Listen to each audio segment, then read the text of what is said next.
రాజు ప్రశ్నించాడు, నెహెమ్యా సమాధానం ఇవ్వాలి. ప్రశ్నకు సమాధానానికి మధ్య ఎంత షార్ట్ ప్రేయర్ చేస్తుంటాడండి, ఎంత తక్కువ సమయంలో ప్రార్థన చేస్తుంటాడండి. బహు చిన్న ప్రార్థన, కానీ బహు శక్తివంతమైన ప్రార్థన. ఏం కావాలి నెహెమ్యా నీకు అని అంటే ఏమన్నాడు తెలుసా? నేను ఆకాశం అందలి దేవునికి ప్రార్థన చేసి అంటే గబగబా పారిపోయి ఒక గదిలో కూర్చుని మోకరించి కాదండి. ఉన్న ఫలానా రాజా మందిరములో నెహెమ్యా ప్రార్థన చేశాడు. రాజు ఎదుట నెహెమ్యా ప్రార్థన చేశాడు. ఎక్కడ? తన మనసులో. అనగా నువ్వు ఎక్కడైనా ప్రార్థన చేయొచ్చు.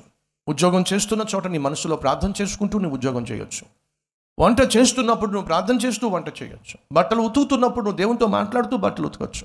ప్రయాణం చేస్తున్నప్పుడు నువ్వు ప్రయాణం చేస్తూ ప్రార్థన చేయొచ్చు. కానీ ఈ చిన్న చిన్న ప్రార్థనలు బహుశక్తివంతమైన ప్రార్థనలుగా మారాలి అంటే దాని వెనుక దీర్ఘకాల ప్రార్థనలు అవసరం. ఆ రోజు నెహెమ్యా చేసిన చిన్న ప్రార్థన వెనుక సుదీర్ఘమైన ప్రార్థన జీవితము ఉందే. జాగ్రత్తగా గమనించండి. పబ్లిక్గా అందరి ముందు సుదీర్ఘ ప్రార్థనలు చేసేవాళ్ళు, చేయాలనుకునేవాళ్ళు ప్రైవేట్గా తక్కువ సమయం ప్రార్థన చేస్తారు. ప్రైవేట్గా ఎక్కువ సమయం ప్రార్థన చేసేవాళ్ళు పబ్లిక్గా తక్కువగా ప్రార్థన చేసే ప్రయత్నం చేస్తారు. ఎందుకంటే ప్రైవేట్గా దేవునితో కలిసేటటువంటి వాళ్ళు, ప్రైవేట్గా దేవుని సన్నిధిలో గడిపేటటువంటి వాళ్ళు పబ్లిక్గా ప్రజల్ని ఇంప్రెస్ చేయాలని ప్రయత్నం చేయరు.